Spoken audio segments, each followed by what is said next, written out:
আজ সংসদ অধিবেশনে পে স্কেল নিয়ে 7 মিনিট বক্তব্য দিলেন অর্থমন্ত্রী। 11 থেকে 20 গ্রেডে 120% বেতন বৃদ্ধি। তো দর্শক, নবম পে স্কেলের আজকের গুরুত্বপূর্ণ নিউজটি শেষ পর্যন্ত দেখুন। শুরুতেই এই চ্যানেলটি সাবস্ক্রাইব করে রাখুন। নবম পে স্কেলের সকল নিউজ সবার আগে পেয়ে যাবেন।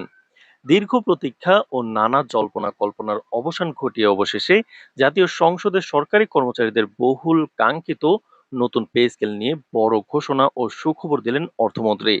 আজ সংসদ অধিবেশনে বিশেষ প্রশ্নোত্তর পর্বে পে স্কেল সংস্কার ও বাস্তবায়নের সার্বিক অগ্রগতি নিয়ে প্রায় 7 মিনিট ব্যাপী এক দীর্ঘ ও তাৎপর্যপূর্ণ বক্তব্য প্রদান করেন তিনি। অর্থমন্ত্রী তার বক্তব্যে স্পষ্ট জানিয়ে দেন যে আগামী রোববার অর্থাৎ 26 জুলাই অর্থ মন্ত্রণালয়ের অফিসিয়াল ওয়েবসাইটে নতুন পে স্কেলের চূড়ান্ত গ্যাজেট আনুষ্ঠানিকভাবে প্রকাশ করা হচ্ছে। এই সুনির্দিষ্ট ঘোষণার মধ্য দিয়ে দেশের লাখ লাখ সরকারি কর্মচারীর জীবনযাত্রার দীর্ঘদিনের অপেক্ষা ও অনিশ্চয়তার অবসান ঘটল। বক্তব্যে অর্থমন্ত্রী জানান, পূর্বে অর্থ মন্ত্রণালয়ের পক্ষ থেকে 2 ধাপে নতুন পে স্কেল বাস্তবায়নের একটি সুনির্দিষ্ট প্রস্তাবনা তৈরি ও উপস্থাপন করা হয়েছিল। তবে প্রধানমন্ত্রী তারেক রহমান কর্মচারীদের সার্বিক কল্যাণ ও বর্তমান অর্থনৈতিক পরিস্থিতির কথা বিবেচনায় নিয়ে সম্পূর্ণ এক ধাপে নতুন পে স্কেল কার্যকর করার নির্দেশ প্রদান করেছেন। প্রধানমন্ত্রীর এই দূরদর্শী ও কল্যাণমুখী নির্দেশনার ফলে আগামী আগস্ট মাসের বেতন থেকেই কর্মচারীরা বর্ধিত নতুন স্কেলের বেতন ও ভাতা হাতে পাবেন। তবে নতুন পে স্কেলের আনুষ্ঠানিক কার্যকারিতা হিসাব করা হবে বিগত 1 জুলাই থেকেই। ফলে কর্মচারীরা আগস্ট মাসের বেতনের সাথেই বিগত 1 জুলাই থেকে প্রযোজ্য বকেয়া অর্থ এককালীন পেয়ে যাবেন। তো দর্শক, নতুন পে স্কেলে সাধারণ ও নিম্ন ধাপের কর্মচারীদের সুযোগ সুবিধা বৃদ্ধির বিষয়ে অর্থমন্ত্রী আরো একটি গুরুত্বপূর্ণ ঘোষণা দেন। তিনি জানান, প্রধানমন্ত্রী 11 থেকে 20 গ্রেডের কর্মচারীদের জন্য নতুন করে রেশন সুবিধা চালুর সুনির্দিষ্ট নির্দেশনা দিয়েছেন। এই সিদ্ধান্ত বাস্তবায়নে অর্থ মন্ত্রণালয় খুব শিগগিরই সচিব কমিটির সাথে জরুরি বৈঠকে বসবে। রেশন সুবিধার খসড়া প্রস্তাবনা ও সুনির্দিষ্ট নীতিমালা পে স্কেলের চূড়ান্ত গেজেটের সাথেই আগামী রোববার একযোগে প্রকাশ করা হবে।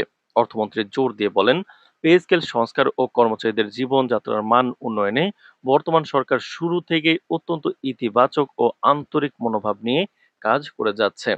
তো দর্শক, ভিডিওটির এই মুহূর্ত পর্যন্ত যারা দেখছেন চ্যানেলটি সাবস্ক্রাইব করে রাখেন পরবর্তীতে নবম পে স্কেলের সকল নিউজ সবার আগে পেতে।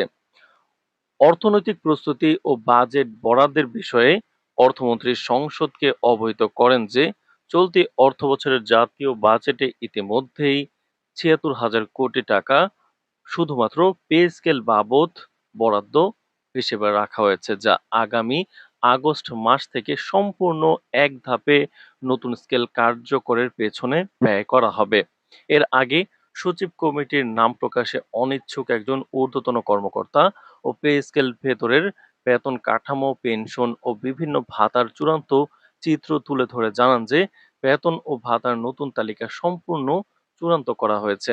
তার দেওয়া তথ্য অনুযায়ী 1 থেকে 10ম গ্রেড পর্যন্ত কর্মকর্তাদের মূল বেতন 40% এবং অন্যান্য ভাতা 20% বৃদ্ধি করা হচ্ছে।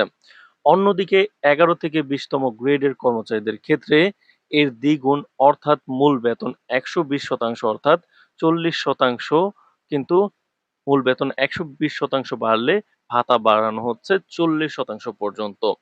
একই সাথে সকল অবসরপ্রাপ্ত কর্মচারীদের সামাজিক নিরাপত্তার কথা চিন্তা করে পেনশন 80% বৃদ্ধির সিদ্ধান্ত নেওয়া হয়েছে।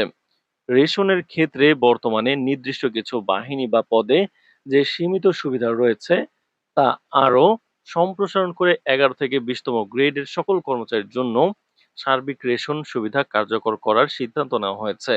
তো দর্শক, ভিডিওটির এই মুহূর্ত পর্যন্ত যারা দেখছেন চ্যানেলটি সাবস্ক্রাইব করে রাখুন পরবর্তীতে নবম পে স্কেলের যে কোনো গুরুত্বপূর্ণ নিউজ সবার আগে পেতে। তো দর্শক, তিনি জানান, সরকারি কর্মকর্তা কর্মচারীদের অনলাইন বেতন নির্ধারণ ও বিতরণের জন্য ব্যবহৃত আইবাস প্লাস প্লাস এবং ইলেকট্রনিক ফান্ড ট্রান্সফার ইএফটি সফটওয়্যারের প্রয়োজনীয় আপডেট ও কারিগরি আধুনিকায়নের কাজ বর্তমানে দ্রুত গতিতে চলমান রয়েছে। বেতন, ভাতা, পেনশন এবং নতুন যুক্ত হওয়া রেশন সুবিধা সবকিছু একসাথে সম্পূর্ণ এক ধাপে কার্যকর করতে এই সমন্বিত কারিগরি প্রস্তুতি নেওয়া হয়েছে।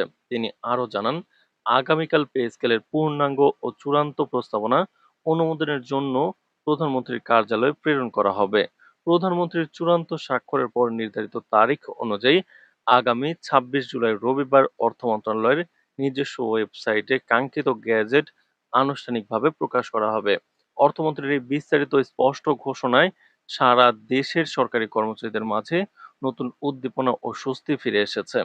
তো দর্শক, নবম পে স্কেলের যে কোনো গুরুত্বপূর্ণ নিউজ সবার আগে পেতে অবশ্যই এই চ্যানেলটি সাবস্ক্রাইব করে রাখুন।